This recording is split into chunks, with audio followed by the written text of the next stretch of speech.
క్రమంలో order of priority మాట్లాడితే ఎలోహిం దేవుడు, తండ్రి కుమార పరిశుద్ధాత్మ త్రియేక దేవుడు, ఎలోహిం దేవుడు, తర్వాత కింది స్థాయి దేవదూతలు, తర్వాత స్థాయి సృష్టి అంతా కూడా ఉంటున్నట్టుగా మనం చూసుకుంటున్నాం. సో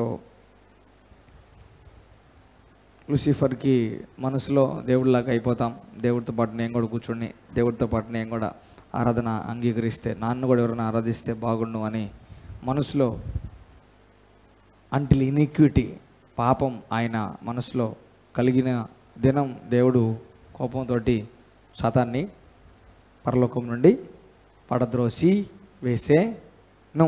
అంతకుముందు లూసిఫర్ ఎక్కడున్నాడు? ఏదేన్లో లూసిఫర్ ఉన్నట్లు మనం చూసుకున్నాం. తర్వాత దేవుడు భూమిని డిస్ట్రాయ్ చేసి ఆయన జీవానికి సంబంధించిన వెలుగును భూమి దగ్గర నుంచి కట్ చేసి, కరెంట్ సప్లై కట్ చేసినట్టుగా, ఎలక్ట్రిసిటీ కట్ చేసినట్టుగా దేవుడు ఆయన జీవాన్ని కట్ చేసి కొన్ని లక్షల సంవత్సరాలు భూమిని దేవుడు పట్టించుకోలేదు. అయితే కొత్త వర్షిప్ టీం పరలోకంలో తయారైంది. ఇంకా కొత్తగా వేరే దూతల్ని దేవుడు వర్షిప్ చేసేదానికి అపాయింట్ చేశారు. వాళ్ళందరూ ఆరాధిస్తూ ఉన్నారు. కొన్ని లక్షల సంవత్సరాలు ఈ రకంగానే గడిచిపోయినాయి. అయితే మళ్ళీ దేవుడు ఆయన భూమి మీద కలగజేసుకోవాలని డిసైడ్ చేసుకున్నప్పుడు జలముల పైన పరిశుద్ధాత్మ అల్లాడుచుండెను. అంటే hovering or brooding. The Holy Spirit was hovering on the face of water. పరిశుద్ధాత్ముడు కోడి తన పిల్లల్ని పొదుగునట్లు పరిశుద్ధాత్ముడు భూమి పైన జలముల పైన పొదిగినట్టుగా, భూమిని పొదుగుతున్నట్టుగా మనం చూస్తున్నాం. అయితే అట్లా పరిశుద్ధాత్ముడు భూమిని పొదుగుతున్నప్పుడు కావాల్సిన టెంపరేచర్ మెయింటైన్ చేసేదాని కొరకు, భద్రపరిచేదానికి, పూర్తిగా నిశ్శేషంగా నాశనం అయిపోకుండా భద్రపరచబడేదానికి పరిశుద్ధాత్ముడు అక్కడ జలముల పైన అల్లాడుతున్నప్పుడు దేవుడు మళ్ళీ వెలుగు కలుగునుగాక అంటే జోయే జీవం తాలూకు వెలుగు కలుగునుగాక అని మాట్లాడినప్పుడు it became a sensational statement. పరలోకంలో దేవదూతలు అందరూ కూడా ఏమయ్యారు? ఆశ్చర్యానికి గురయ్యారు. దేవుడు భూమిని ఉద్దేశించి మళ్ళీ మాట్లాడడం స్టార్ట్ చేశాడు. వెలుగు కలుగునుగాక అని మళ్ళీ దేవుడు మాట్లాడాడు. అంటే దేవుడు వెలుగు కాబట్టి దేవుని చుట్టూ అంతా వెలుగే ఉంది కాబట్టి దేవదూతలు కూడా ఆ వెలుగులోనే దేవుణ్ణి ఆరాధిస్తున్నారు. కాబట్టి వెలుగు కలుగునుగాక అని దేవుడు పలికినప్పుడు దేవదూతలు ఎక్కడికో మళ్ళీ ఈయన జీవాన్ని పంపిస్తున్నాడు, ఎక్కడికి అని చెప్పేసి ఎక్కడికి వెళ్తుందో చూద్దామని చూశారు. వెలుగంతా కూడా భూమి దగ్గరికి వచ్చింది. జీవం అంతా కూడా భూమి దగ్గరికి వచ్చింది. ఇంకా మళ్ళీ ఏమైందబ్బా, కింద అక్కడే ఉన్నారు అందరూ. పడద్రోయబడిన బ్యాచ్ అంతా కూడా ఎక్కడున్నారు? భూమి మీదే ఉన్నారనమాట. భూమి మీదనే వాయుమండలంలో అటు ఇటు అదే పని అన్నట్లు వైభవాన్ని కోల్పోయారు, దర్జాని దర్పాన్ని కోల్పోయారు. పడద్రోయబడిన వాళ్ళుగా ఇంకా అవుట్ క్యాస్ట్ అంటారు కదా, అట్లా అయిపోయారు అనమాట. సో మళ్ళీ దేవుడు వెలుగు కలుగును గాక అని మాట రిలీజ్ చేస్తున్నప్పుడు అందరు ఏంజల్స్, పైన ఉండే అందరు ఏంజల్స్ కూడా, దేవుని సన్నిధిలో ఉన్న అందరు ఏంజల్స్ కూడా కొంచెం ఆశ్చర్యానికి గురయ్యి దేవుడు ఏం చేయబోతున్నాడు, ఎందుకు వెలుగులు కనుగాక అంటున్నాడు అని అన్న మాట వాళ్ళందరూ కూడా ఆశ్చర్యపోయారు. చూస్తాం ఆదికాండం 1వ అధ్యాయం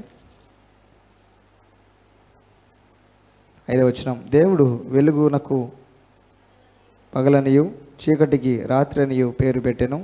అస్తమయమును ఉదయమును కలుగగా ఒక దినమాయను.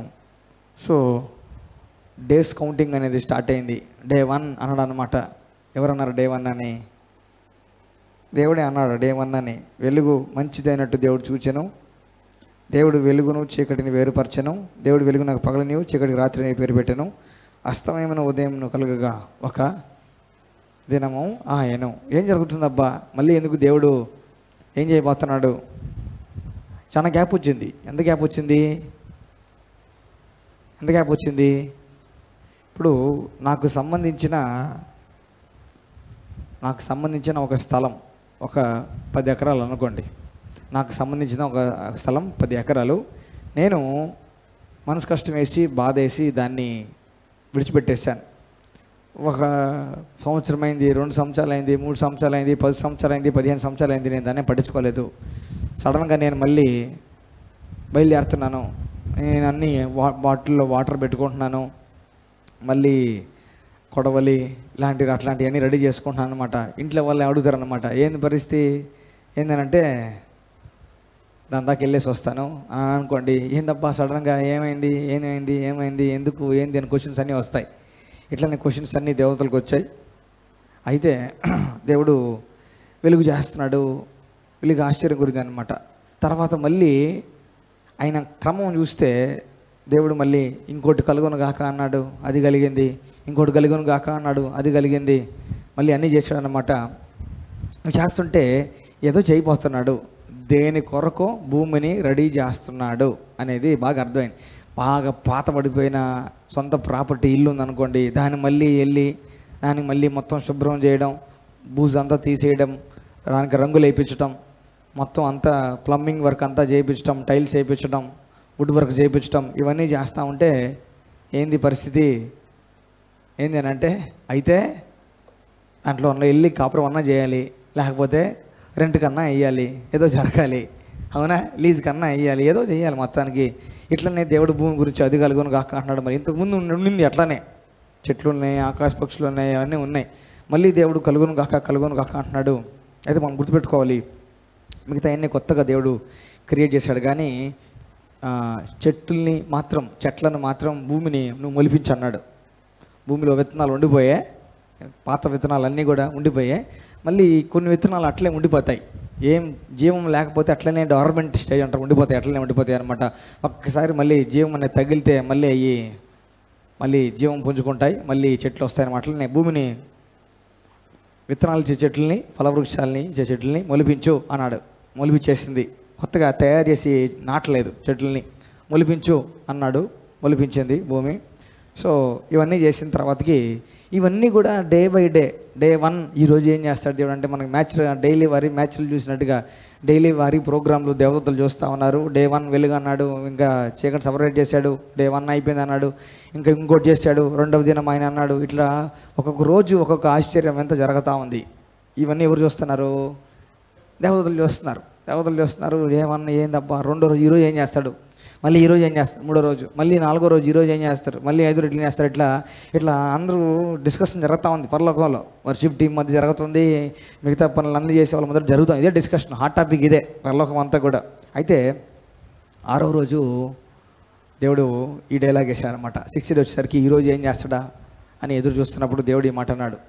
ముగ్గురు కలిసి, ఎలోహీం దేవుడు, తండ్రి, కుమార, పరిశుద్ధాత్మను, నౌ లెట్ అస్, మన ముగ్గురు, వాళ్ళ ముగ్గురు అనమాట, తండ్రి, కుమార, పరిశుద్ధ ముగ్గురు అనమాట. ఇప్పుడు మనం మన స్వరూపమందు మన పోలిక చొప్పున నరుని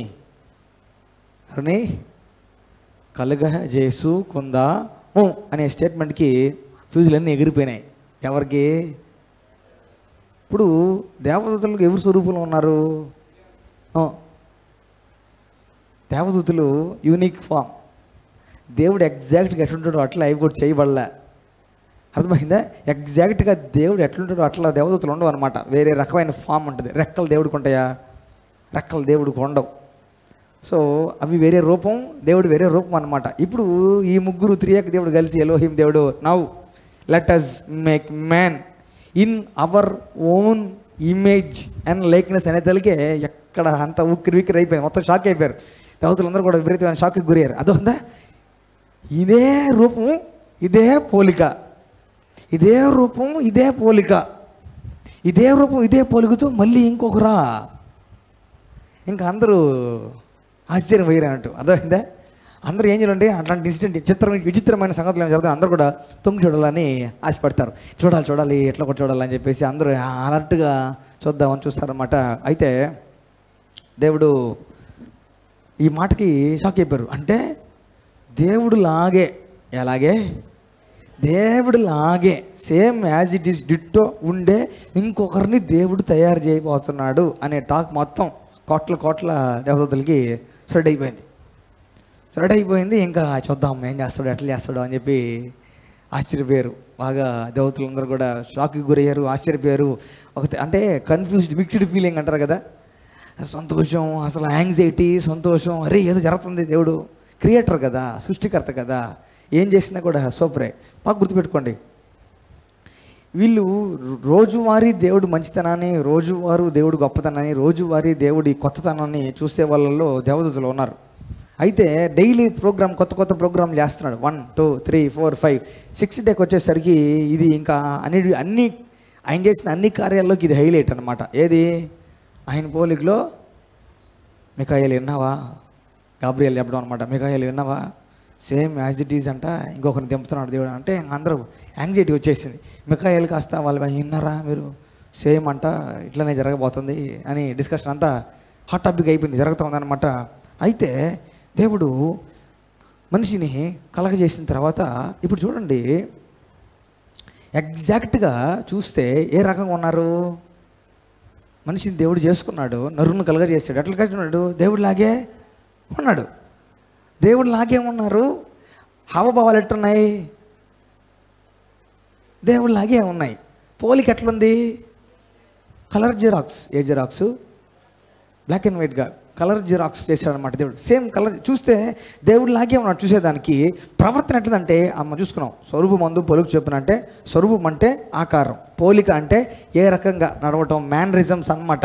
మ్యానరిజము, నడిచే పద్ధతి, పనులు చేసే పద్ధతి, నిర్ణయాలు తీసుకునే పద్ధతి మొత్తం సేమ్ డిట్టో దేవునిలాగే అనమాట. ఇది జరుగుతుంటే ఆశ్చర్యపోయారు అన్నట్లు. ఆశ్చర్యపోయారు అంటే దేవుడు, దేవదూతలు, మిగతా సృష్టి, ఇదే ఆర్డర్ క్రమం ఉండింది అనమాట. ఇప్పుడు మధ్యలోకి ఇంకో మనిషి వచ్చి పడ్డాడు. మధ్యలో ఇంకొక రుచి పడ్డారు. ఎవరు అని అంటే పెత్తందారి. ఎవరు తెలుసా? పెత్తందారి అంటే మధ్యలో ఇంకొకరు వచ్చారు. ఇప్పుడు దాకా అంతా పెత్తనం ఎవరు చేసేవాళ్ళు? దేవుడే చేసేవాళ్ళు పెత్తనం అంతా.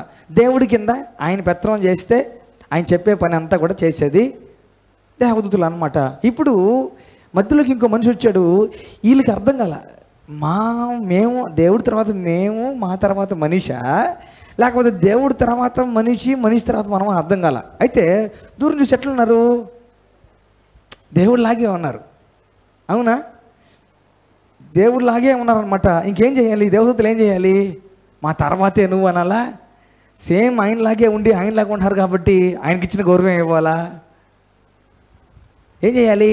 వేరే ఆప్షన్ లేదు. సో మేము సేమ్ ఆయనలాగే ఉన్నారు, అంతేనా కదా? సేమ్ ఆయనలాగే ఉన్నారు, ఆయన నడిచినట్టు నడవటం, ఆయన అంతా ఉందంటే ఇంకేం చేస్తారు? తండ్రి నీకు ఒక గుడ్ మార్నింగ్, వీళ్ళకి ఒక గుడ్ మార్నింగ్, వాళ్ళకి ఒక గుడ్ ఆఫ్టర్నూను, వీళ్ళకి ఒక గుడ్ ఆఫ్టర్నూన్, అదనమాట. ఇది ఒక పెద్ద క్వశ్చన్ మార్క్ అయిపోయింది. ఎవరికి? దేవదూతలకి అయిపోయింది అని అంటే నిజంగా లిటరల్గా దేవదూతలకి క్వశ్చన్ మార్క్ అయిపోయింది ఇది. అప్పుడు ఈ క్వశ్చన్ మార్క్ని దేవదూతలు అడిగేశారు కూడా. ఈ క్వశ్చన్ మార్క్ని దేవదూతలు అడిగేశారు కూడా. దేవుడిని అడిగారు. ఉంది బైబిల్లో. ఏమన్నా చెప్తారా?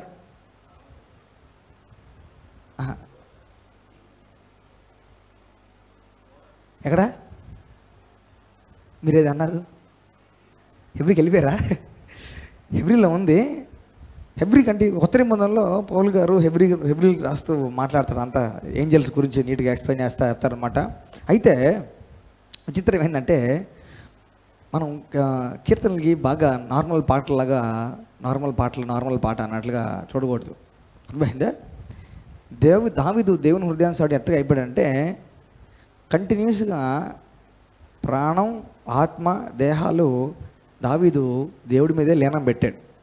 దేవుడి మీదే లీనం పెట్టి ఈయన మౌన ధ్యానం అంటారు కదా, గొర్రెల దగ్గర కూర్చొని వాయిద్యాలు వాయించుకుంటా ఉంటే ట్యూన్ కోసం వెయిట్ చేయడం, పాట కోసం వెయిట్ చేయడం, పల్లవి, అనుపల్లవి, చరణం, తొరణం, భరణం, కరణం, ఇట్లాంటి వాటన్నిటి కోసం వెయిట్ చేస్తూ ఉన్నప్పుడు, కనిపెడతా ఉన్నప్పుడు లిటరల్గా దేవుడు జరిగినవి, జరగబోయేవి, జరుగుతూ ఉన్నవి అన్నీ కూడా అర్థమైందా?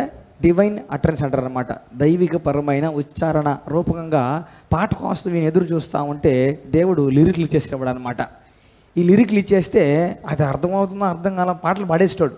అర్థమైందా? ఫర్ ఎగ్జాంపుల్సే యేసు రక్తము, ప్రభు యేసు రక్తము అని కంప్లీట్గా దేవుడి మీదే ధ్యాస పెట్టుకొని పాడుతూ ఉన్నాను అనమాట. అక్కడి నుంచి టంగ్స్లోకి వెళ్ళింది. ఎక్కడికి వెళ్ళింది?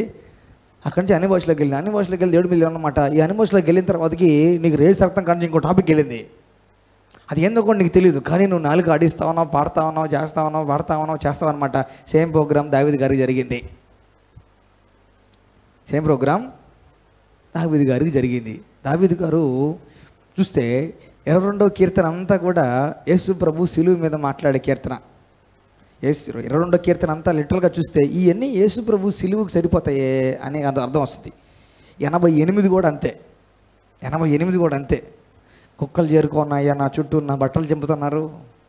బట్టలు చింపింది ఎవరు?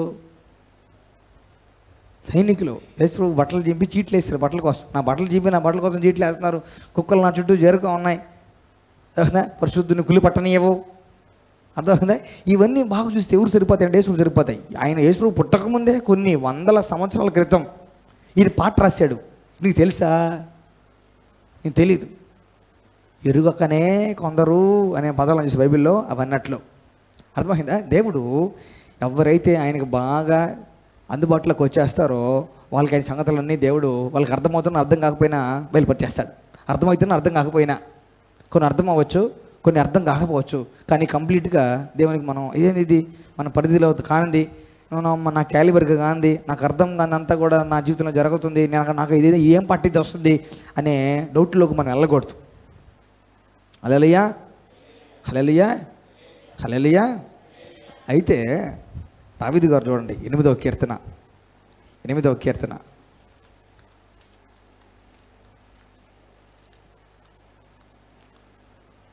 8వ కీర్తన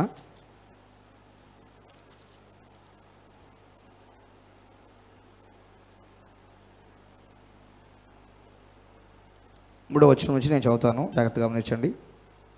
8వ కీర్తన 3వ వచనం నుంచి, నీ చేతి పని అయిన నీ ఆకాశములను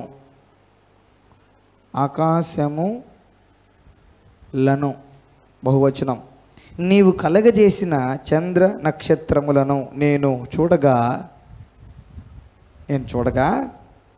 నీవు మనుష్యుని జ్ఞాపకము చేసుకొనుటకు వాడేపాటి వాడు, నీవు నరపుత్రుని దర్శించుటకు వాడేపాటి వాడు.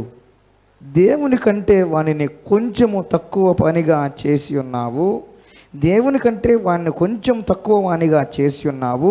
మహిమా ప్రభావములతో వానికి కిరీటము ధరింపజేసి ఉన్నావు. నీ చేతి పనుల మీద వానికి అధికారం ఇచ్చి ఉన్నావు. గొర్రెలన్నిటిని, ఎడ్లన్నిటినీ, అడవి మృగములను, ఆకాశ పక్షులను, సముద్ర మత్స్యములను, సముద్ర మార్గంలో సంచరించి వాటిని అన్నిటినీ వాని పాదముల కింద నీవు ఉంచి ఉన్నావు. అర్థమైందా? గతీత్ రాగమును బట్టి పాడదగినది దావీదు కీర్తన. చూసారా? దావీదు కీర్తన. అయితే ఇదేంటి క్వశ్చన్ మార్క్ అనమాట. ఇది యాక్చువల్గా దేవదూతలకు కలిగిన డౌట్.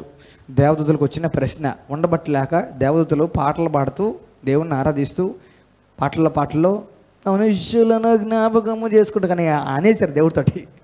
అర్థమైందా? చూడండి, ఎందుకు చూసి నీవు కలగజేసిన నీ చేతి పైన ఆకాశములను మళ్ళీ చంద్ర నక్షత్రములను చూస్తే, ఇవన్నీ చూసి మనిషిని చూస్తే అసలు దేవుడు ఇతను ఎందుకు చూడాలా, ఇతను ఎందుకు లక్ష్య పెట్టాలా అని చూస్తే, మనుషులను జ్ఞాపకం చేసుకుంటూ వాడే పాటు, నీవు నరపుత్రుని దర్శించుటకు వాడే పాటివాడు.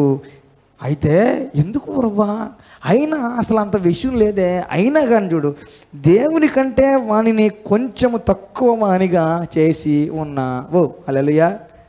దేవుని కంటే మనిషి ఎంత తక్కువ కొంచెం తక్కువ అంటే డాడీ కంటే కొడుకు కొంచెం తక్కువ అయినట్టు. హల్లెలూయా.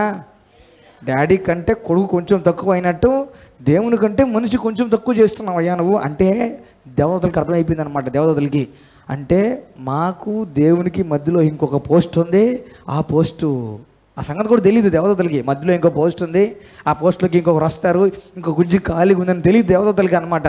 ఈ మధ్యలోకి మనిషి వచ్చేసరికి ఏంది నాయన, ఏంది దేవా నువ్వు, అవన్నీ చూసి ఇదేంది ప్రభువా, అయినా కానీ నువ్వు కొంచెం తక్కువ అని చేస్తున్నావు, అన్నిటి మీద అధికారం ఇచ్చున్నావు, మహిమ ప్రభావాలు కిరీటముగా ఏం చేసి చూసారా? మామూలుగా కిరీటం ఎవరు పెడతారు? ఎవరు పెడతారు? ఉత్తమమైన పొజిషన్లో ఉండే వ్యక్తే ఇంకో వ్యక్తి కిరీటం పెట్టవచ్చు, అవునా? కింద స్థాయిలో ఉండే వ్యక్తి ఇంకో వ్యక్తికి పైన కిరీటం పెట్టలేడు. అర్థమైందా? ఇప్పుడు దేవుడు కిరీటం ఇచ్చి గాబ్రియేలు పెట్టనలా, మిఖాయేలు పెట్టనలా. దేవుడు ఏం చేశాడు? పూర్తిగా ఆయనే తయారు చేసుకున్నాడు, నరుని ఆయనే తయారు చేసుకున్నాడు, సేమ్ మైండ్ఫుల్ చేస్తున్నాడు, మొత్తం డెకరేట్ చేస్తున్నాడు. ఎవరిని? ఎవరిని? మనిషిని, నరుని, ఆదాముని, ఆయన కొడుకుని.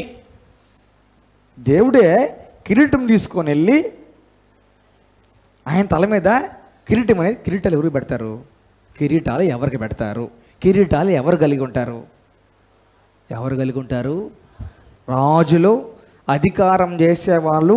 ఈ కిరీటం దేన్ని సూచిస్తుందంటే వాళ్ళు చాలా ఎక్కువ, వాళ్ళకంటూ పవర్ ఉంది, వాళ్ళకంటూ అధికారం ఉంది అని సూచించేదానికి నిదర్శనం ఏంది అని అంటే, గుర్తు ఏంటంటే కిరీటం. అర్థమైందా? కిరీటం, దండము, కిరీటము ఇవన్నీ కూడా గుర్తులు అన్నమాట, ఈ సింబల్స్ అన్నమాట, ఇండికేట్ సంథింగ్. అందుకే పెద్ద వ్యక్తుల దగ్గర చిన్న వ్యక్తి, ఒక పెద్ద వ్యక్తి పెద్ద కిరీటం పెట్టుకున్నాడు, ఇంకో చిన్న వ్యక్తి చిన్న కిరీటం పెట్టుకున్నాడు అనమాట. ఇప్పుడు పెద్ద వ్యక్తి దగ్గర ఇప్పుడు ఈ చిన్న వ్యక్తి ఈ చిన్న కిరీటం తీసేసి పెద్ద వ్యక్తి దగ్గరికి వెళ్ళాలి, అవునా కదా? అది గౌరవం, ఆ కిరీటానికి ఉండే గౌరవం అన్నట్లు, అవునా కదా? హల్లెలూయా, హల్లెలూయా.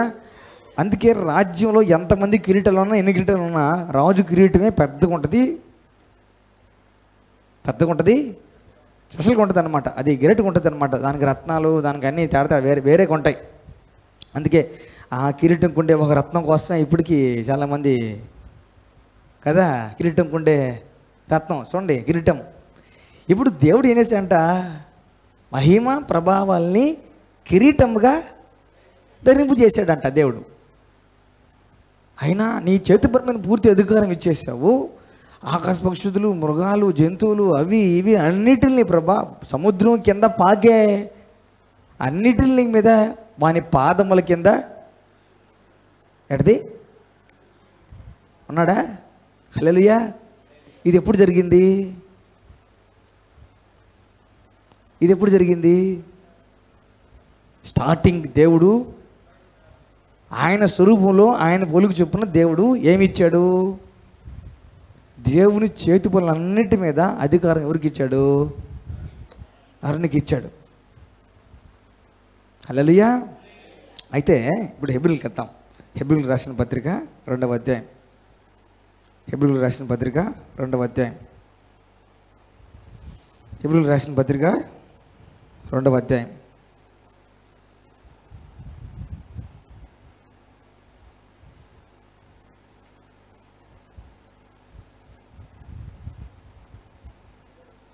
హెబ్రీయులకు రాసిన పత్రిక రిటర్న్ బై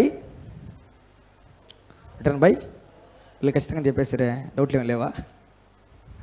వీళ్ళు చెప్పేసరే సింపుల్గా పౌలని, డౌట్లు ఏం లేవా? ఇప్పటికీ కొంతమంది తీయాలి వాళ్ళు కొట్టుకుంటున్నారు, పౌలని కొందరు, పౌలు గారు కొందరు. కానీ పౌలు గారు అన్నమాట. అదొక భాషా శైలి, వాడిన పదజాలం, రాయబడిన తీరు అన్నీ చూస్తే పౌలు గారే, ఎందుకు డౌట్లు అని అందరూ ఒక కొలిక్కి వచ్చారన్నట్లు పౌలు గారు. ఇప్పుడు 2వ అధ్యాయంలో 6వ వచనం. అయితే ఒకడు ఒక చోట ఈలాగున దృఢముగా సాక్ష్యమిచ్చుచున్నాడు. ఎట్లాగా? ఎట్లంట? ఏం చేస్తానంట? సాక్ష్యం ఇస్తానంట. నీవు మనుషుని జ్ఞాపకం చేసుకుంటకు వాడే పాటి వాడు. చూసారా? ఇప్పుడు చూడండి, ఎక్కడుంది ఇది? 2వ కీర్తన. అపోస్తలుడైన పౌలు గారికి దావీదు గారు తెలీదా? దావీదు గారు తెలీదా? తెలుసు. దావీదు గారు రాసిన కీర్తన తెలుసా? తెలుసు. అర్థమైందా? ఇప్పుడు అయితే ఒక చోట ఎందుకు అనాలి? దావీదు గారు కీర్తనలో ఒక దగ్గర అనవచ్చు కదా. అర్థమైందా? మనం ఫస్ట్ అధ్యాయం చూసుకుంటాం అనుకోండి, దేవదూతల గురించి టాపిక్ నడుస్తూ ఉంటుంది. ఏది? హెబ్రీయులకు రాసిన పత్రికలో 1వ అధ్యాయం మనం చదువుకుంటూ వచ్చామనుకోండి, దేవతల మీద టాపిక్ నడుస్తూ ఉంటుంది అనమాట. మనం కొంచెం ముందుకు వెళ్తాం చూడండి.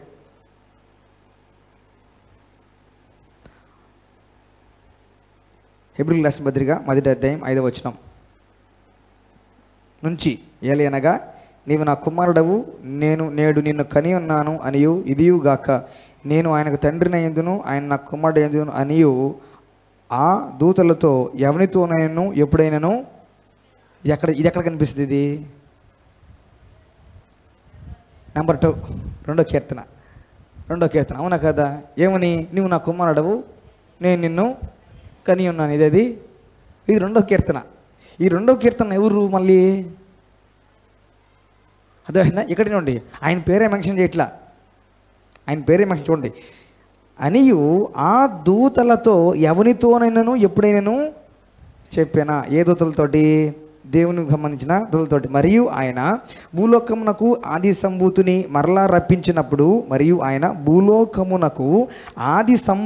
అంటే యేసయ్యని మరలా రప్పించినప్పుడు దేవుని దూతలందరూ ఆయనకు నమస్కారము చేయవలనని చెప్పుచున్నాడు.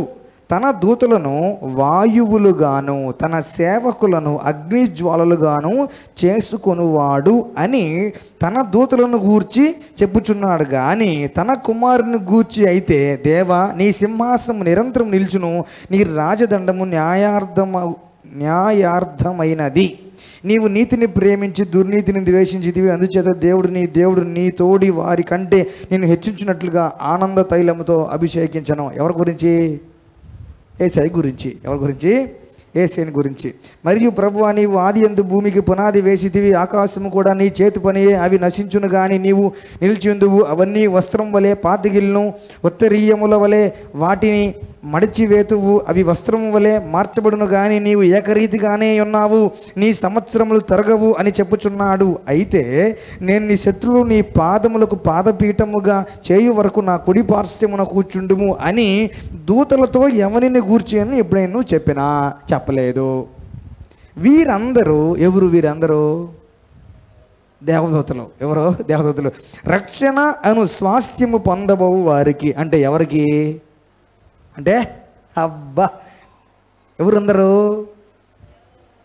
రక్షణ అను స్వాస్థ్యం పొందబో వారికి అందరికీ పరిచారము చేయుటకై, ఏం చేయుటకై?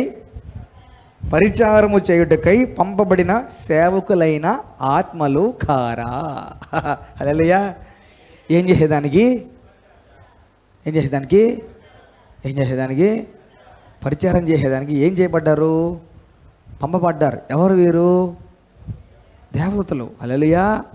అలియాస్ ఆత్మలు. నీతోనే ఒక ఆత్మ వస్తూ ఉంటుంది. తెలుసా? ఐడియా ఉందా?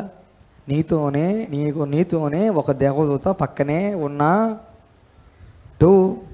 నువ్వు ఇంటికి వెళ్ళావు, పక్కనే బాత్రూమ్కి వెళ్ళావు, పక్కనే శ్మశానానికి వెళ్ళావు, పక్కనే ఉన్నావు. చచ్చిపోయిన వాళ్ళ దగ్గరికి వెళ్ళావు, ఎక్కడున్నాడు? పక్కనే ఉన్నాడు. ఎందుకు ఉన్నాడు? పరిచారం చేసేదానికి. నువ్వు స్లిప్ అవుతున్నావు అనుకో, పట్టుకునేదానికి అన్నమాట. నీ కాలికి ఏదో తగలబోతుంది అనుకో, తగలనీయకుండా ఆపేదానికి అన్నట్లు. ఎవరు చేస్తున్నారు ఈ పని? నా పక్కనే ఎవరో తిరుగుతున్నట్టు అనిపిస్తుంది, దేవదూతలు. అదొక ఒక్క విశ్వాసికి మినిమం ఒక్క దేవదూత సర్వీస్ చేసేదానికి, పరిచర్య చేసేదానికి ఇవ్వబడినది. నువ్వు నీ దేవదూతతో నీకు సంబంధించిన పనులు చేయించుకోవాలి. ఆ గిన్నెందుకో, ఈ బైబిల్ అందుకో అట్లా కాదు. అర్థమవుతుందా? అవి చేసుకోదానికి దేవుడు మనకు చేతులు అయ్యి ఇచ్చున్నాడు. అర్థమవుతుందా? కొన్ని మనం చేయలేని పనులు ఉంటాయి. అర్థమవుతుందా? అవి మనం చేయలేము కాబట్టి అవి మనకు చేసి పెట్టేదానికి దేవుడు. అర్థమవుతుందా? అందుకే ఆయన దూతలకు ఆజ్ఞాపించను, రాయి తగలకుండా, యాక్సిడెంట్లు జరగకుండా, రాయి తగలకుండా, నీకు వ్యతిరేకంగా రూపించబడింది ఏది వర్ధిల్లకుండా నీకు కాపలా ఒక వ్యక్తి ఉన్నాడు. హల్లెలూయా. హల్లెలూయా. అంత గొప్ప దేవుడు. చూడండి, వాగ్దానాలు, లోపల పరిశుద్ధాత్ముడు, ఫుల్ యుద్ధోపకరణాలు, మళ్ళీ పక్కన ఇంకొక మనిషి. ఏంది ఇంకా అసలు ఎంత ధన్యత మంది. హల్లెలూయా. చూడండి, లోపల పరిశుద్ధాత్ముడు, అదోహిందా 2 అంచుల పొడుగు గల ఖడ్గం వారి చేతిలో, 2 అంచులు గల ఖడ్గం ఉన్నది. యెహోవా భక్తులందరికీ ఘనత ఇదే. ఈ ఘనత మళ్ళీ యేసుప్రభు రక్తం, మళ్ళీ ఇంకొక యుద్ధోపకరణం. అదొకదే. ఇదేనే మైమరుపు, రక్షణనే శిరస్త్రానం అదోహన సత్యమనే దట్టి అదోహన ఇక రకరకాలన్నీ చేసి మళ్ళీ ఇవన్నీ చాలమన్నట్టు మళ్ళీ హెల్పర్ ఎవరు? దేవ. ఒక్కొక్క విశ్వాసకి కంపల్సరీగా ఒక దేవదూత ఉంటారు. స్పిరిచువల్ రెల్మ్లో అంటే దేవుని రాజ్యంలో పరిచర్యలో క్యాలిబర్ అన్నీ పెరిగే కొద్దీ అదోహన దేవుని పనిలో మనిషి పోస్ట్ ప్రమోషన్లన్నీ వచ్చే కొద్దీ నెంబర్ ఎక్కువైతా ఉంటారు. ఎవరు? దేవతలు. అర్థమవుతుందా? పిలుపు పరిచర్య అన్నీ పెరిగే కొద్దీ ఇన్ జనరల్ ఏ విశ్వాసకైనా మినిమం ఒకరు ఉంటారు అన్నట్లు. అదొకదే పరిచర్య అన్నీ పెరిగే కొద్దీ వీళ్ళంతా ఎక్కువ ప్రొటెక్షన్ పెరుగుతుందన్నమాట. ఫస్ట్లో మనం మామూలుగా ఉన్నాం అనుకోండి, గవర్నమెంట్ చేరామనుకోండి, ఒకరిని ఇస్తారు మన కాపలాకి. ఇట్లా స్థాయి పెరగతా పోతుంది అనుకోండి, జడ్ కేటగిరీ దాకా వెళ్ళిపోతుంది అన్నట్టు. చుట్టూ ఉంటారు అన్నమాట, మనుషులు దగలనీరు పక్కన ఉంటారు. అట్లా స్థాయి పెరిగే కొద్దీ దేవుని రాజ్యంలో కూడా దేవదూతల ప్రొటెక్షన్ అనేది ఎక్కువగా దేవుడు ఇంకా నెంబర్ పెంచుతూ ఉంటాడు అనమాట. నెంబర్ పెంచుతూ ఉంటాడు. మనం అప్లై చేసుకోవాల్సిన అవసరం లేదు, దేవుడే పంపిస్తూ ఉంటాడు. వాళ్ళ పని వాళ్ళు చేస్తూ ఉంటారు. అయితే మనం చూస్తే ఒకడు ఒక చోట ఇలాగు దృఢంగా సాక్ష్యం ఇచ్చున్నాడు, నీవు మనుషుని జ్ఞాపకం చేసుకుంటకు వాడేపాటు, నీవు నరపుత్రుని దర్శించుటకు వాడేపాటి వాడు, నీవు దేవదూతల కంటే ఏమనుంది తప్పుపడింది కదా. దేవదూతల కంటే ఉండకూడదు. కీర్తనలు ఏముంది? దేవుని కంటే అన్నది. దేవుని కంటే అర్థం కదా. ఇది తెలుగులో కొంచెం తప్పులు రాశారు. ఇంగ్లీష్లో ఏమంటే ఎలోహిం కంటే అని ఉంది అంతే. మూల భాషలో ఎలోహిం కంటే వాడిని కొంచెం తక్కువ వానిగా చేసి ఉన్నాం అనే మాట ఉంది. ఎలోహిం అని అంటే హెబ్రీల్లో అయినా కూడా కీర్తనలు అయినా కూడా ఎలోహిం అంటే దేవుడు. హల్లెలూయా. దేవుని కంటే వానిని కొంచెం తక్కువ వానిగా చేసితివి, మహిమ ప్రభావములతో వానికి కిరీటము ధరింపజేసితివి, నీ చేతి పనుల మీద వానికి అధికారం అనుగ్రహించితివి, వాని పాదముల కింద సమస్తమును ఉంచితివి, ఆయన సమస్తమును వానికి లోపరిచినప్పుడు వానికి లోపరచకుండా దేనిని? నన్నేదో శోధన వెంటాడుతుంది బ్రదర్, నాకేదో బలమైన శక్తి. ఎవరికి ఉంది అధికారం? ఎవరికి ఇచ్చున్నాడు దేవుడు అధికారం? ఎవరికి ఇచ్చాడు దేవుడు పెత్తనం? ఎవరికి ఇచ్చాడు దేవుడు సమస్తం అంటే మనిషికి. అన్నీ ఆడబెట్టాడంట. ఎక్కడుందిరా ఏముందిరా అని ఎత్తుకో ఫస్ట్ కాళ్ళ కింద ఎత్తుకోవాలి. ఏం ఎత్తుకోవాలి? కాళ్ళ కింద ఎత్తుకోవాలి. అంటే అన్నీ దేవుడు ఆడబెట్టాడు, కాళ్ళ కింద పెట్టాడు. హల్లెలూయా. అంటే నువ్వు వాటిని ఇష్టం వాటి మీద నిలబడుకొని ఏమన్నా చెయ్యి, నువ్వు చిన్నదొక్కు ఏమన్నా చెయ్యి, అన్నీ కూడా నీ కంట్రోల్లో పూర్తి అధికారం కిందకి ఉన్నాయి అన్నట్లు. హల్లెలూయా. అయితే దేవుడే ఆయన చేతులతోటి మహిమ ప్రభావాలు కిరీటముగా ఏం చేశాడంట? చేశాడు. బాగా గుర్తుపెట్టుకోవాలి. ఈ ప్రోగ్రాం అంతటిని పైనుండే దేవదూతలే కాదు, పడద్రోయబడిన పాపిస్టోడు కూడా చూస్తున్నాడు. ఎవరు? లూసిఫర్, సాతాను, అపవాది అన్నమాట. అయితే భూమి మీద వేల సంవత్సరాలు ఉండిపోయాడు కదా, బ్యాచ్ అందరూ ఉండిపోయారు కదా. సడన్గా ఒకరోజు వెలుతురు వచ్చేసింది. ఏమొచ్చింది? వెలుగు వచ్చింది. ఇది దేవుడిది కదా, ఎవరికి తెలుసు? బాగా ఉన్నాడు కదా, బాగా ఎక్స్పీరియన్స్ ఉంది కదా అక్కడ. ఇది దేవుడిదే, ఏంది మళ్ళీ భూమి మీదకి వచ్చింది? డే 1 ఎవరిది? సాతాన్ ఫీలింగ్ అనమాట. డే 2 మళ్ళీ ఏందో చేస్తున్నాడు అని చెప్పేసి దేవుడు ఏడాది చేస్తున్నాడు. ఆడికి వచ్చాడు మనిషి. అదొందా వాడితో పాటు ఒక బ్యాచ్ అంతా నక్కి అంతా కూడా దూరం నుంచి ప్రైజ్లా ఊరికి చూస్తామని వచ్చినామన్నట్టుగా అంటున్నాడు అనమాట. ఎవరితోటి? దేవునితోటి. దేవుడేమో ఏం పట్టించుకోవట్లే. అర్థమైందా? ఆయన పాటుగా ఆయన సీరియస్గా ముగ్గురు మాట్లాడుకున్నారు. ఏదో ప్లాన్ వేసుకున్నాడు. అబ్బో ఇది ఎప్పుడు చెప్పలేదే, ఎప్పుడు ఈ విషయం బయటికి రాలేదే, చాలా సంవత్సరాలు వర్షిప్ చేసినామే, ఎప్పుడు మనకు తెలియలేదే, కొత్తగా ఏం చేస్తున్నాడు? సరే మధ్యలో ఏమన్నా తెలీదు. దేవుడు ఇవన్నీ జరగకముందే, జగత్తు పునాది వేయబడకముందే అనుకున్నాడు. అర్థమైందా? అవన్నీ తెలీదు, దేవతలకి తెలియదు అనమాట. దేవుడు చేయడం, వాళ్ళు చూడడం, వాళ్ళు ఊపిదివి భయపడడం, అదే క్రమంగా జరుగుతూ వస్తుంది అనమాట. ఇది ఇంకా చూద్దాంలే ఏం చేస్తాడు అని అంటే దేవుడు మట్టి తీసుకోవడం స్టార్ట్ చేస్తున్నాడు. అర్థమైందా? సాతాను కామ్గా ఉండడు. దేవుడిని అడుగుంటాడు కంపల్సరీగా, ఏం చేస్తున్నావు అంటే నర్మూసుకో బాబాయ్, నీకేందని చెప్పేది. అదేనా కదా? వాటి ఏం డిస్కషన్ చేసేది, నడుచుకుని బాబాయ్ సిగ్గు లేదు చరం లేదు పర్వే అని అదే దూరం చూస్తున్నాడు. సిగ్గులేనాడు కదా, సిగ్గులేనాడు, సిగ్గు లేదు ఏం లేదు, ఊతూ అంటే ఊసుకొని గమ్ముకుంటాను అట్లా, ఊపించుకొని గమ్ముకుంటాను అట్లా, అది పరిస్థితి. ఇంక చూస్తున్నాడు. ఇప్పుడు ఆఫ్టర్ ది ఫాల్ వర్షిప్ చేసే వాళ్ళందరూ పడిపోయిన తర్వాతకి దేవుడు కొత్తగా స్టార్ట్ చేసిన ప్రోగ్రాం ఇదే. దేవుడు కొత్తగా స్టార్ట్ చేసిన ప్రోగ్రాం ఇదే. అంటే ఒక బిజినెస్ ఆగిపోయిన తర్వాత దేవుడు మళ్ళా కొత్తగా ఇంకొక బిజినెస్ స్టార్ట్ చేస్తున్నాడు అనమాట. అది ఏం చేస్తాడా అని అర్థం కాల. దేవుడు కార్యములన్నీ సంపూర్ణములై ఉన్నవి. అదే ఒక్కసారి అనుకున్నాడంటే ఈయన వదిలిపెట్టడే, దెబ్బ కొట్టేసాను, నేను దెబ్బ కొట్టేసాను, నా బ్యాచ్ అని దెబ్బ కొట్టేసాము, వదిలిపెట్టడే అని గమ్ముగా ఎక్కడో అనుకుని ఆగిపోయాడు అనమాట. మళ్ళీ దేవుడు సీన్లోకి దిగి ఆదాముని దేవుడు చేసుకుంటా ఉన్నాడనమాట. సేమ్ అనమాట, ఎగ్జాక్ట్గా. వీడికేమో ఆ ఫామ్ లేదు, ఆ రూపం లేదు. ఎవరికి? వీడేమనుకుంటున్నాడు, రూపం అంటే నాది, అందం అంటే నాది, జ్ఞానం అంటే నాది, నా అంతటోడు ఎవరు లేరు, 101 జిల్లాల్లో నేనే అసలు సిసలైన అందగాడిని, పోటుగాడిని, వర్షిప్ లీడర్ని, అది ఇది అనుకుంటున్నాడు అనమాట.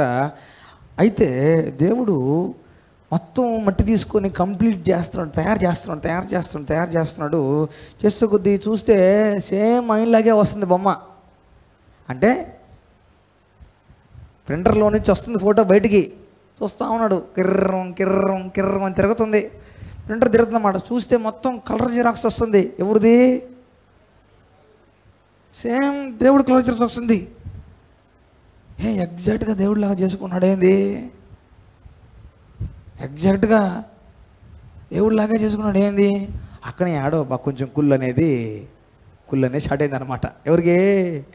చేతానికి. ఏంది? ఏం మమ్మల్ని వేసుకుంటున్నావు, నీలాగా చేసుకుంటున్నావు, ఏంది? నాలాగా కదా చేయాలా, నాలాంటోడు పడిపోతే నాలాంటోడు తోసేపడుతుంది, నాలాంటి దాని కదా ఇంకోటి నువ్వు చేయాలా, నాలాంటి వ్యక్తిని కదా ఇంకొక వ్యక్తిని నువ్వు తయారు చేసుకోవాలా, చూస్తాం నాకంటే ఎంత బాగా చేస్తాడో అని రకరకాల క్వశ్చన్లు వేస్తా, రకరకాల డౌట్లు వేస్తా, అపోనెంట్ పార్టీ లాగా బురద చల్లడం, మట్టి చల్లడం, ఇవి అంతా రకరకాలు చేస్తాను అనమాట. దేవుడు చేసుకుంటా ఉన్నట్లు దేవుడు చేసుకున్నాడు. పూర్తి ఆకారం చేసి ఎర్రని ఆదాం రెడ్ అలియాస్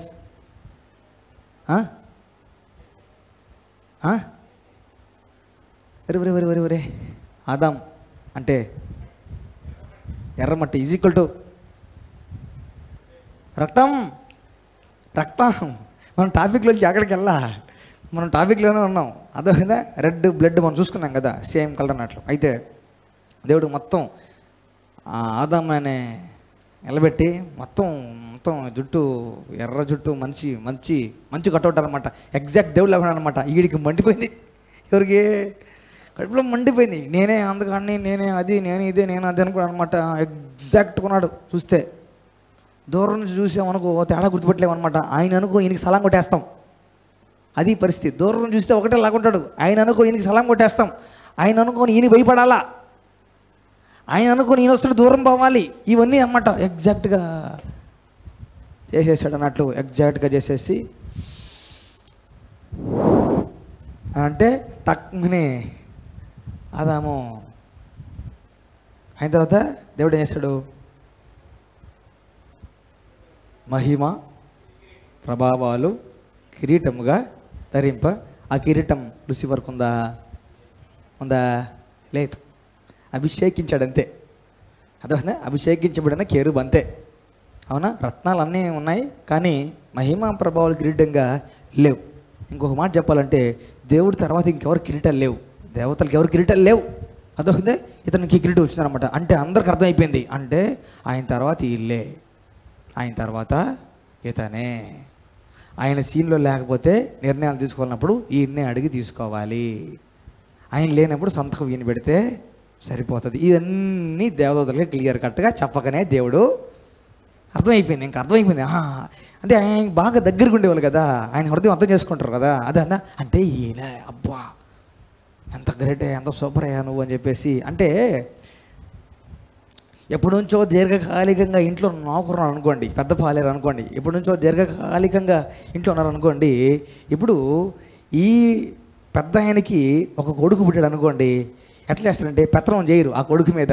అదొందా ఈయనలో ఆయన చూసుకుంటారు, ఆయన్ని ఈయనలో చూసుకుంటారు. అదొందా ఆయన మురిపముగా, ఆయన ముద్దుగా ఇంకా అన్నీ సేవ చేసి పెట్టడం. అదొందా నువ్వు మా యజమాను కొడుకు అది పోతుందా, ఆయన్ని సార్ అంటారు, ఇన్ని సార్ అంటారు. అదొందా ఆయన లేనప్పుడు ఈయన రే అనలేరు, అనరు. ఎందుకని ఇప్పుడు నుంచో ఉన్నారనమాట.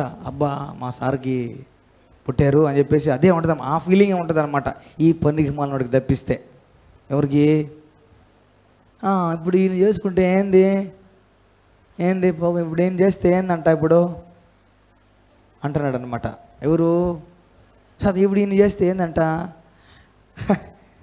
నీలాగా ఎందుకు చేసుకున్నావు, నాలాగా చేసుకుంటే కదా వర్షిప్ చేసేకి, ఏం చేసాకి వర్షిప్ చేసేకి నాలాగా చేస్తే కదా. నాకంటే ఎవరు బాగా ఆరాధించగలరు? నేను సి కార్డు మైనర్లో 16 రకాలు వేస్తాను, వాళ్ళు ఏమన్నా వేస్తారా? వేయలేరు. నాకు గొంతులు నేను ఒక పెద్ద ఆలాపన తీశానంటే కనీసం కంటిన్యూస్గా దాన్ని ఏమంటారంటే బ్రెత్లెస్ సాంగ్ అంటారు కదా, బ్రెత్లెస్ సాంగ్ అంటే ఆపరమాట, ఊపిరి తీసుకోకుండా కంటిన్యూస్గా అంటుంటారు చూసారా. ఇవన్నీ నాకంటే ఇంకెవరు దీర్ఘంగా అనలేరు కదా అని కటింగ్లు ఇస్తూ ఉన్నాడు అనమాట. అయితే దేవుడు ఎప్పుడన్నా కూడా దేవుడికి యాంటీగా, దేవుడికి వ్యతిరేకంగా మాట్లాడే వాళ్ళని కానీ, తలంచే వాళ్ళని కానీ, భావించే వాళ్ళు కానీ చాలా ఫూల్ చేస్తాడు దేవుడు. ఏం చేస్తాడంటే చాలా ఫూల్ చేస్తాడు. అదేరా నీకు తెలిసింది గొర్రెగా, నీకు తెలిసింది అదే, నీకే అంతా తెలుసు అనుకుంటున్నావు. నేను చేసుకున్న 1,15,00,000 వాటిలో నువ్వు ఒక్కడవంతే. అదొందే దేవుడు బ్రెయిన్లో ఒక కణం కూడా ఆలోచించలా లూసిఫర్ క్రియేట్ చేసేదానికి అనమాట. అదొందే ఇప్పుడు సేమ్ ఎగ్జాక్ట్ ఆయనలాగే దేవుడు మనిషిని చేసుకుంటున్నాడు. హల్లెలూయా. అయితే దేవుడు అన్నాడంట, నీకు బదులు నా కొడుకు చేస్తాడు వర్షిప్, నన్ను చూస్తుండ్రా అన్నాడంట. ఏమన్నాడు, మీరంతా అవసరం లేదు, మీరంతా అవసరం లేదు, నా కొడుకులు ఉన్నారు, నా కూతుర్లు వస్తారు, నా కూతుర్లు వస్తారు, నేను ఆధారపడే వర్షిప్కి వీళ్ళని ఆరాధిస్తారు. అంతా నీళ్ళలాగే ఉన్నాడే. ఇది లేదే, కాంగో లేదే, వాడు కాంగో ఉంది బాడీలో. ఎవరికి? సాతానికి. సైడ్ డ్రమ్ ఉంది సాతానికి, అదో కదా. ఈ పక్క కంజూరు ఉంది సాతానికి. నా ఇవన్నీ లేవే. అప్పుడు దేవుడు శాంపుల్ వేసి చూపించానమాట. శాంపుల్ చూస్తావా అన్నాడనమాట. అందుకే వాయిద్యాలన్నీ కూడా 3 కేటగిరీలో మనం చూసుకున్నాం. All instruments fall under these 3 categories. తట్టేటివి, మీటేటివి, ఊదేటివి. ఏంటిది? తట్టేవి, మీటేవి, ఊదేవి. అర్థమైందా? అవన్నీ వాటి శరీరంలో ఉన్నాయి. అర్థమైందా? మనిషికి లేవనుకుంటున్నాడు ఎవరు? సాతాను. ఆదాము తట్టు ఒకసారి అన్నాడు, హల్లెలూయా స్తుతి మహిమ. తట్టేటివి. ఏంటిది? తట్టేటివి. అర్థమైందా? స్వర్ణపేటిక అని ఒకటి ఉంటుంది. స్వర్ణపేటిక అనేది ఒకటి ఉంటుంది అనమాట. ఎక్కడ? ఏంటిది? బాక్స్ అంటారు దాన్ని. హార్మోనియం పెట్టి. ఏం పెట్టి? హార్మోనియం పెట్టి. ఏమంటుంది? ఇక్కడ ఉంటుంది. ఇటు పక్క 3 తీగలు ఉంటాయి, ఇటు పక్క 3 తీగలు ఉంటాయి. ఇటు పక్క 3 తీగలు, ఇటు పక్క 3 తీగలు ఉంటాయి అనమాట. అర్థమైందా? ఆ తీగలు కదిలే అనుకోండి మీటేటివి అన్నట్టు. అర్థమైందా? మనకి సౌండ్ వచ్చేదే ఫోనాటిక్స్ అంటారు అనమాట. అవి కదిలితేనే అదొక సౌండ్ వస్తుంది. చూడండి, ఇప్పుడు ఆ అనాలంటే అవి 6 ఒక రకంగా కదలాలి. ఊ అనాలంటే వాటిల్లో ఇంకొక రకంగా కదలికి రావాలి. ఇట్లా రకరకాల సౌండ్లు 6 చేస్తాయి. పనికి మన అడుగు ఒళ్ళంతా ఉన్నాయి. ఏం ప్రయోజనం? Rejected piece. ఏ పీసు? Rejected piece. అర్థమైందా? ఇక్కడ ఎన్ని ఉన్నాయి? 6 ఏమున్నాయి, వాడికి ఒళ్ళు అంత ఉన్నాయి. ఈ 6 ఎట్టున్నాయి? సింపుల్గా ఎంత ఉన్నాయి, కానీ సౌండ్లు రకరకాలు వస్తున్నాయి. అర్థమైందా? అవి రకరకాల సౌండ్లు వస్తున్నాయి. తట్టేటివి, మీటేటివి, ఊదేటివి అన్నట్లు గొంతు. అర్థమైందా? వస్తూ ఉంటుంది, కడుపులో నుంచి వస్తూ ఉంటుంది అన్నట్లు వాయిస్ అన్నమాట.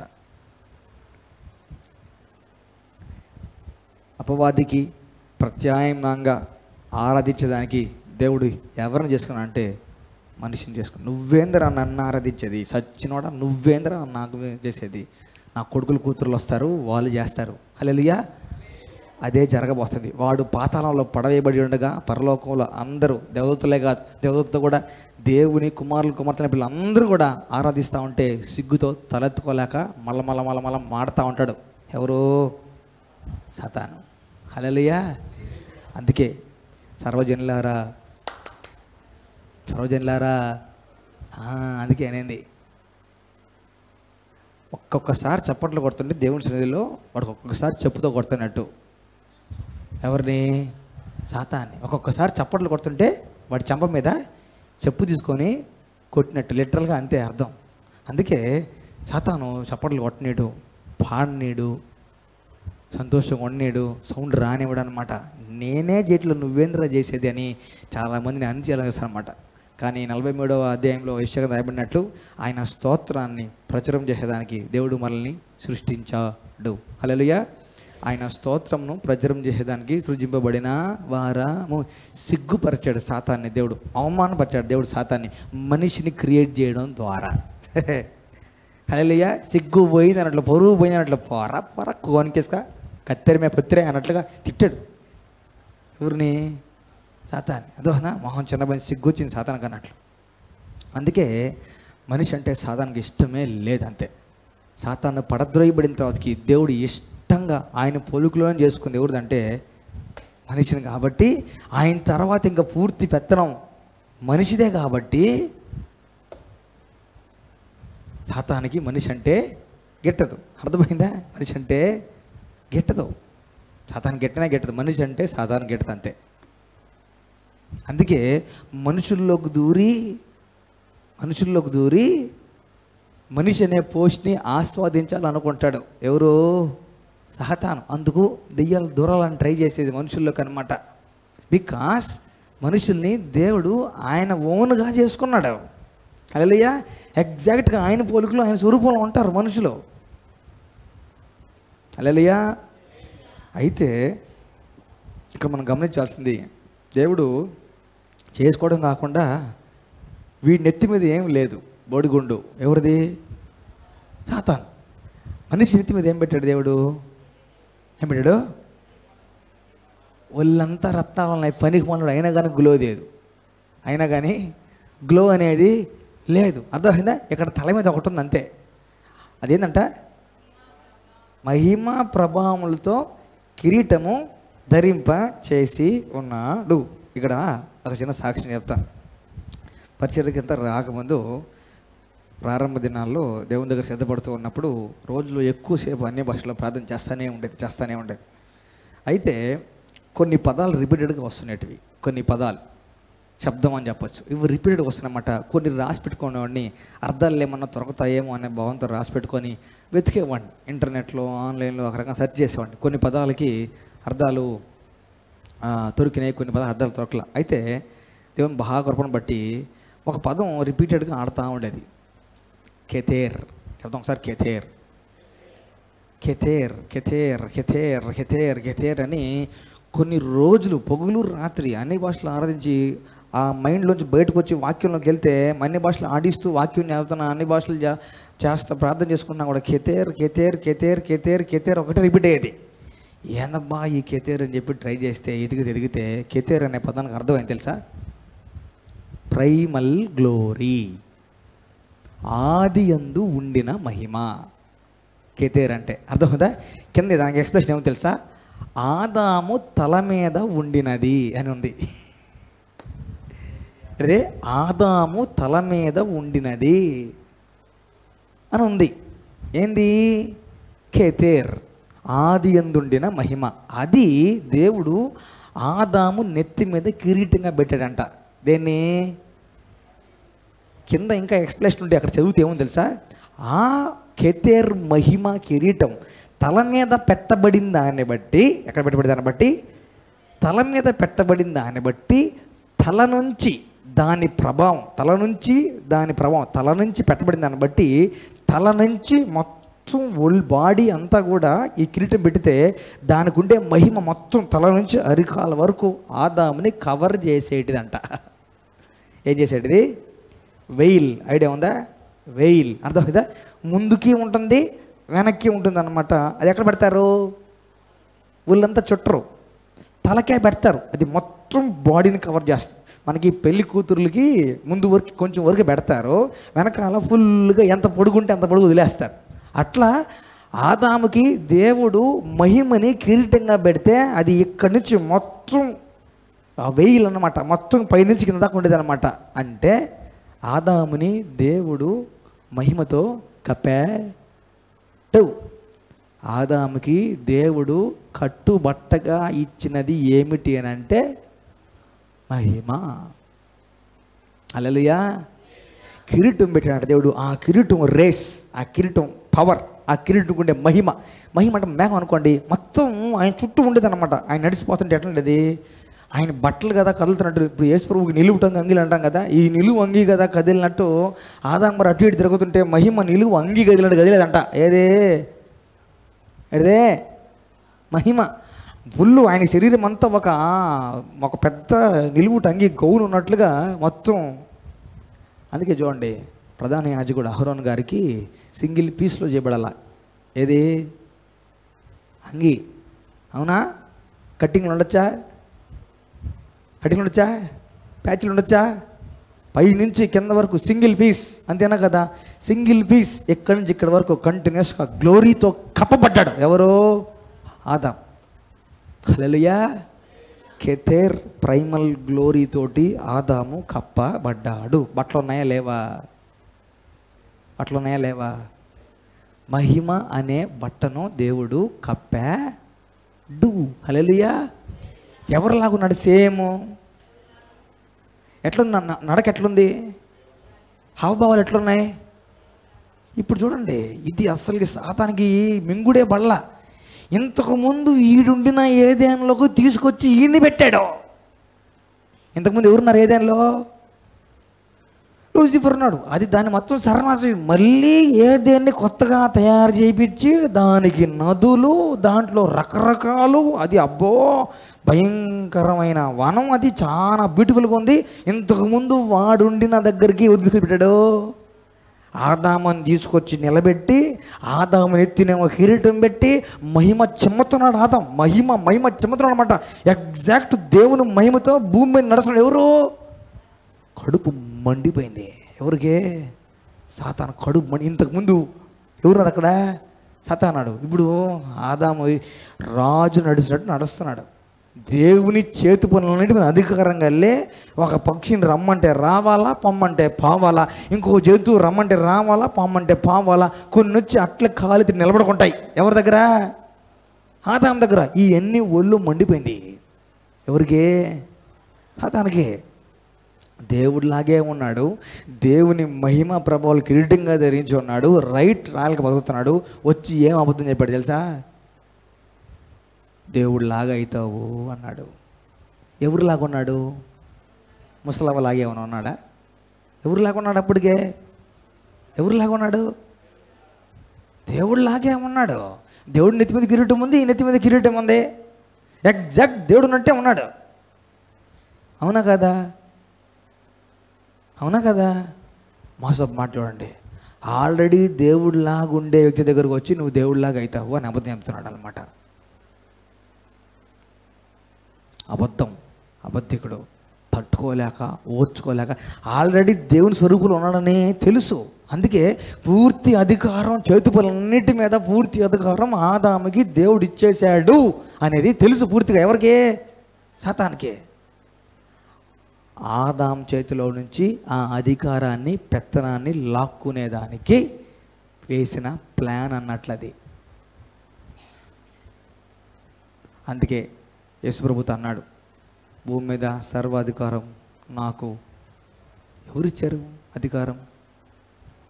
అధికారం ఆదాం దారాదత్తంగా ఉన్నదంతా తీసి సాతాన్ చేతిలో పెట్టాడు. చూడండి, అప్పుడు దిగంబరులము అనే ఫీలింగ్ ఆదాం కానీ హవ్వకు కానీ లేదు. ఎందుకని?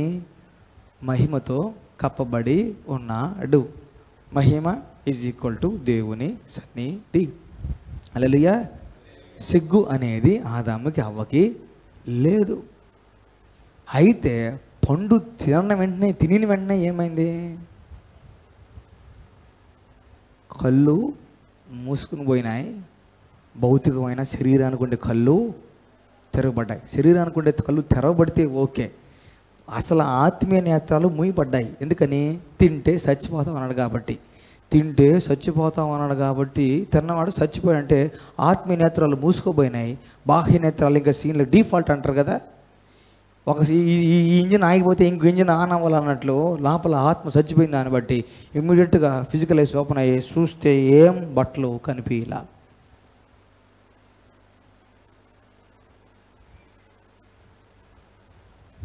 ఏ భేదమును లేదు. అందరూ పాపము చేసి దేవుడు అనుగ్రహించు దేవుడు అనుగ్రహించు దేవుడు అనుగ్రహించు దేవుడు అనుగ్రహించు మహిమని కోల్పోయాడు పాపం చేసి. హల్లెలూయా. యేసు ప్రభు ఎందుకు తెలుసా? వీళ్ళకి వీళ్ళకి మళ్ళీ మహిమ అనే బట్టలు కప్పాలా. యేసు ప్రభు ఎందుకు వచ్చినాడు? పాపం చేసి వీళ్ళంతా దేవుడు కుమారులు కుమార్తెలు అనే పోస్ట్ కోల్పోయారు. అర్థమవుతుందే? మరీ పడద్రోయబడిన చీప్ అంటే చీప్ అంటే చీప్ అంటే చీప్ అయిన సాతాను కిందకి వెళ్ళిపోయారు. ఎవరు? మనుషులందరూ వెళ్ళిపోయారు. వాడు చెప్పిందే చేస్తున్నారు. వాడు అధికారం కిందకి వెళ్ళిపోయారు. అది నచ్చక మళ్ళా తిరిగి నేను మొత్తం రీగెయిన్ చేయాలా, మొత్తం తిరిగి దేవునికి మళ్ళా ఏకం చేయాలి, మొత్తం తిరిగి మనుషులందరినీ దేవుడితో ఏకం చేయాలని సీన్లోకి దిగింది ఎవరంటే యేసయ్య. హల్లెలూయా. ఈ పొద్దుకు కూడాను పరలోక దర్శనం కలిగి ఈ పొద్దు కూడాను ఎప్పుడన్నా సడన్గా ఎప్పుడన్నా కూడా ఆదాం గారు దూరం కనపడి అనుకోండి, దేవుడే అనుకుంటామంట.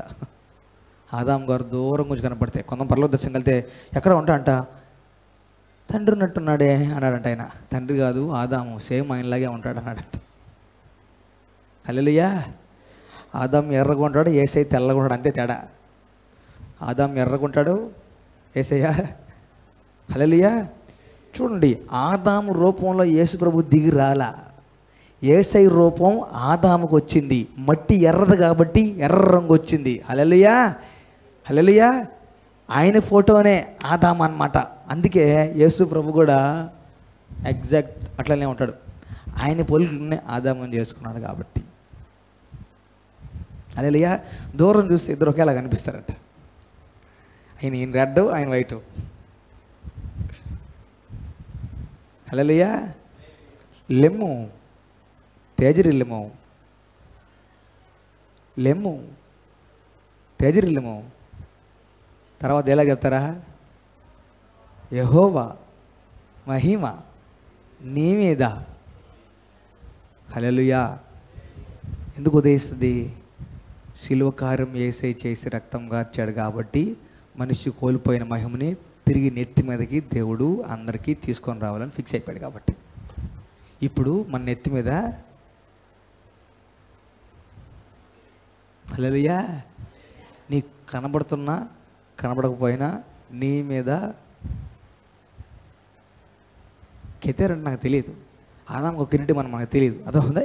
ఇవన్నీ తెలుస్తున్నప్పుడు అన్ని భాషలో చూడండి పరిశుద్ధాత్ముడు ఏమేమి చెప్పిస్తున్నాడో మనకు తెలియదు. అసలు అవగాహన లేదు, ఆ పదం మనకు తెలియదు. పరిశుద్ధాత్ముడు ఏమేమి పలికిస్తున్నాడు చూడండి. ఈయన లోపల నుండి కెతేర్ అని ప్రార్థన చేస్తున్నాడు, పలికిస్తున్నాడంటే తండ్రికి ఏం జ్ఞాపకం చేస్తున్నాడు? ఆదాము మీద పెట్టినావు కదా, వీడి మీద కూడా పెట్టు. హల్లెలూయా. నాకు తెలీదు, మనకు తెలియదు, అన్ని భాషలు మనకు తెలియదు. లోపల ఎవరిస్తారు? వచ్చారన్నా పరిశుద్ధాత్ముడు ఇస్తాడు. పరిశుద్ధాత్ముడు డైరెక్ట్గా మన నాలుగు వాడుకొని తండ్రితో ప్రార్థన చేస్తున్నాడు. ఏమని? కెతేర్ పంపించు, ప్రైమల్ గ్లోరీ. అర్థమైందా? అవన్నీ నాకు తెలియదు. రిపీటెడ్గా దేవుడు రక్షణ అనుభవం నడిపించడానికి ఎప్పుడు ఏం మాట్లాడాలన్నా కూడా ఫస్ట్ దేవుడు ఏమంటారు తెలుసా? నాతోటి లెమ్ము తెజ ఖచ్చితంగా కనిపిస్తుంది, వినిపిస్తుంది, పలికిస్తుంది. ఎవరో చేత నాకు అదే వినిపిస్తుంది. అర్థమైందా? ఇది మనం కెతేరం చేస్తాం, మనకు తెలీదు. కానీ బైబిల్ చదివితే నాకు అదే మీనింగ్ కనిపిస్తుంది. రక్షణ పొందుకోవడానికి దేవుడు అరే లేమంటున్నాడు. లెమ్ము తేజరిల్లెము, యెహోవా మహిమ నీ మీద. హల్లెలూయా. నీకు కనిపించినా కనిపించకపోయినా నీ తల మీద కిరీటం అనేది ఉంది. అది రాజసానికి సంబంధించిన కిరీటం. హల్లెలూయా. సృష్టి అంతటికి ఆ కిరీటం కనిపిస్తుంది. భూమి అంట ఎదురు చూస్తుందంట. దేవుని కుమారులు కుమార్తెలు ప్రత్యక్షమయ్యే దానికోసం భూమి తగతగలాడుతుందంట. వీడితో అల్లాడిపో ఉన్నాం మేము, పనికి మాలను వీడు అల్లాడిపో ఉన్నాము. అయ్యా పంపినైనా నీ కొడుకులు నీ కూతుర్ని వాళ్ళు చూడాలా, వాళ్ళని నా మీద పెట్టుకుని మొయ్యాలా అని భూమి తపతపలాడుతుందంట. ఉందా బైబిల్లో? The earth is waiting for the manifestation of Sons of God అంట. అయ్యా వాళ్ళని పంపినాయన నీలాగే ఉండి చేస్తారే, వాళ్ళని సీన్లకు రప్పి ప్రభు అని భూమి తగతగలాడుతుందంట.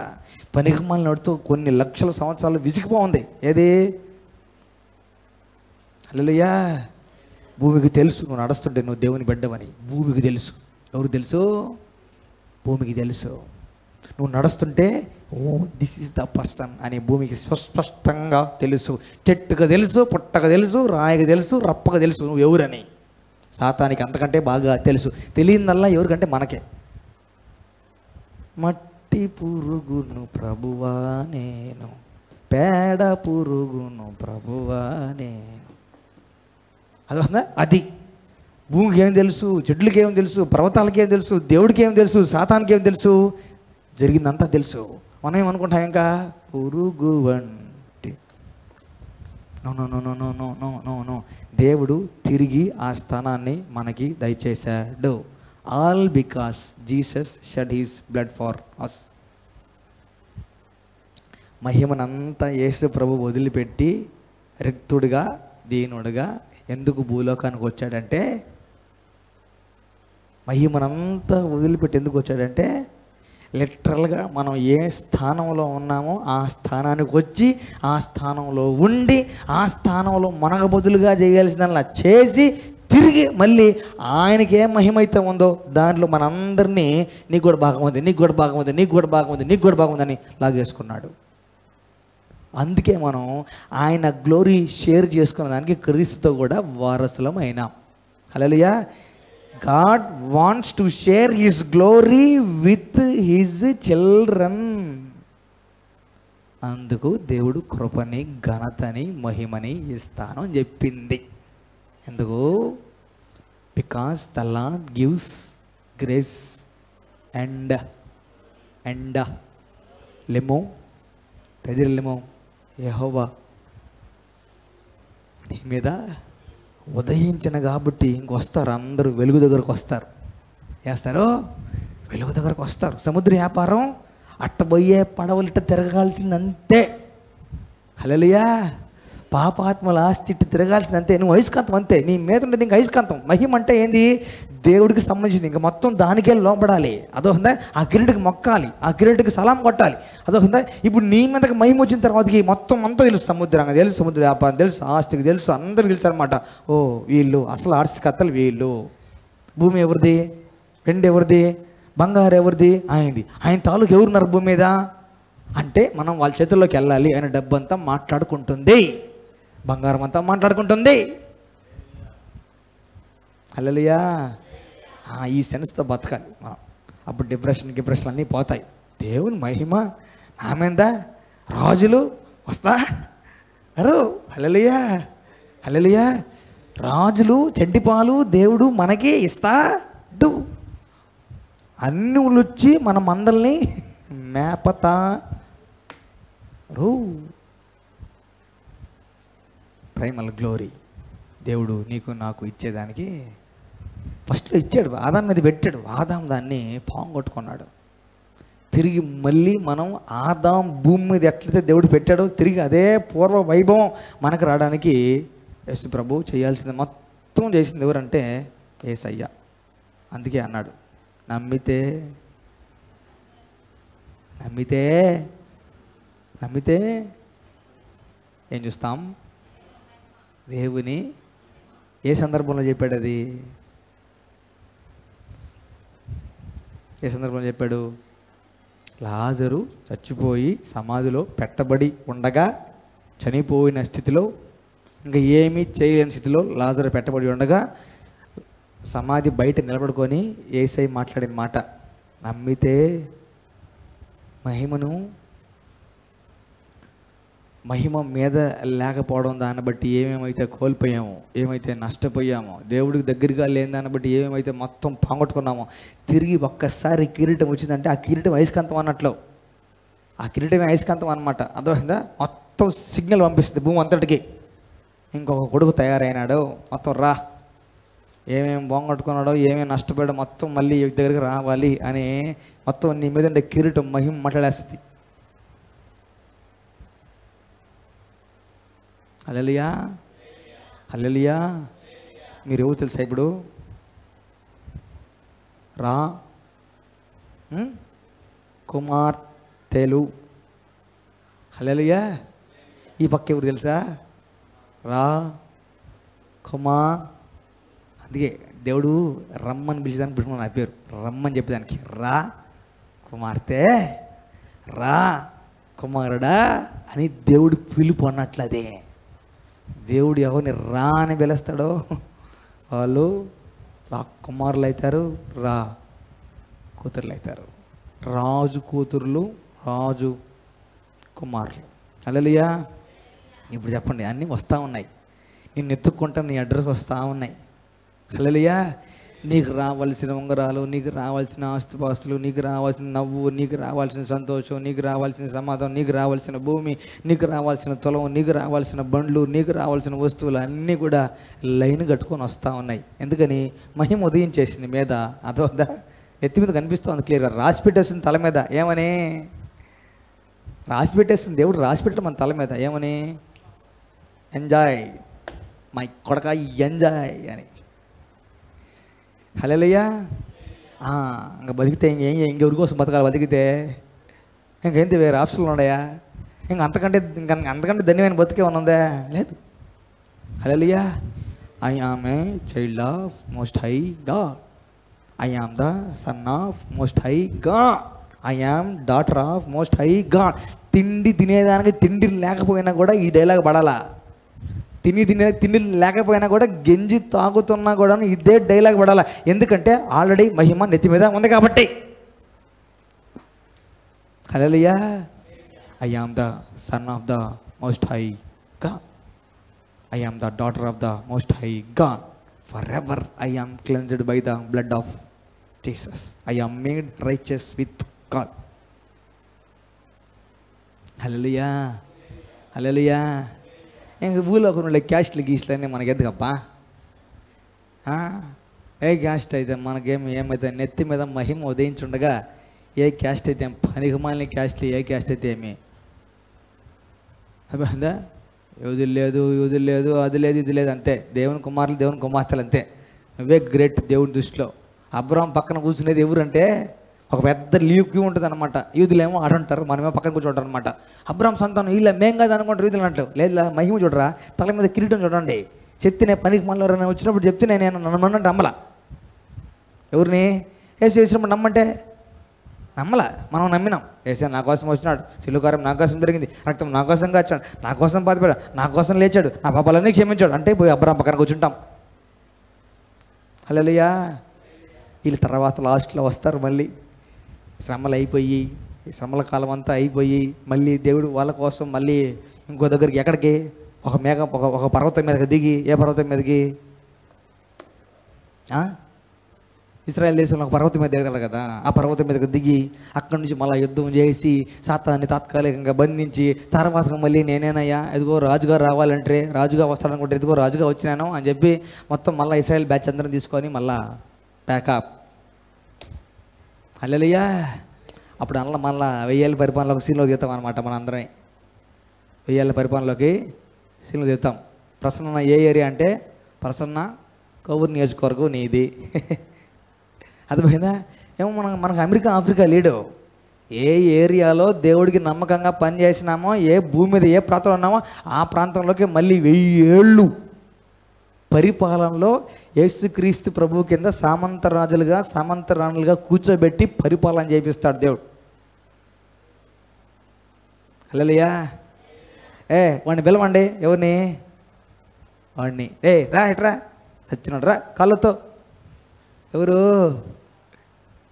అతానే ఫుట్బాలే 10 సంవత్సరాలు. Hallelujah. You are the sons and daughters of most high God. కెతేర్ ప్రైమల్ గ్లోరీ, దేవుని మహిమ మన నెత్తి మీద దేవుడు పెట్టున్నాడు. అదే పెట్టాడు ఆదాంకి, ఒప్పలేదు సాతానికి.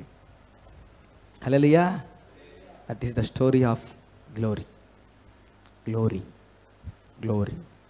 ఆ గ్లోరీ పూర్వ వైభవం, ప్రభావం తిరిగి మనం పొందేదానికి అందరూ పాపం చేసి దేవుడు అనుగ్రహించే, దేవుడు ఇవ్వాలని ఆశిస్తుండే మహిమను పొందలేకపోతున్నారు. కాబట్టి యేసుక్రీస్తు ప్రభువారు అకలన్న కోసం, ప్రిస్కిల్లక కోసం, జోనీ జాంటీ, రిక్కి అదే అందరి కోసం వచ్చి my sons and my daughters. Hallelujah. ఎవరికి లేదు తెలుసా ఇదనేది లేదు. మనం ఏదో ఏం లేనున్నట్టుగాను, మనం ఏమో చీప్లో చీప్ అన్నట్టుగాను అట్లా ఏం మొఖాలు మనం పెట్టుకోకూడదు. అదే కట్టేది 150 రూపాయలు చీరైనా కానీ దేవుని కొడుకునరా అన్నట్టు ఉండాలి. హల్లెలూయా. కట్టేది 150 రూపాయలు పంచే కట్టు, ఏం దేవుని కొడుకు, నువ్వు దేవుని కూతురు. ఈరోజు పంచి ఉంటుంది, రేపు ప్యాంట్ వస్తుంది, ఆ తర్వాతకి బంగారు గౌన్ వస్తుంది. హల్లెలూయా. వాడు చచ్చిపోంటాడు. రేపు 1000 పరిపాలనలో మనం ఉంటాం, మనం నిలబడుకొని ఉంటాం. ఇటు రండి, అటు తీసుకోండి. ఈ పొలిటికల్ పార్టీలు అందరూ కూడా మన కింద పనిచేస్తుంటారు అనమాట. 1000 పరిపాలన, 1000. హల్లెలూయా. కిరీటాలు ఉన్నాయా? ఉన్నాయి. హల్లెలూయా. విశ్వాసం చేసి క్రీస్తు వారి శరీరంలో పాల్గొని పంచుకుంటాం. కృతజ్ఞతాపూర్వకంగా పాల్గొని పంచుకుంటాం. Thank you Jesus. Thank you.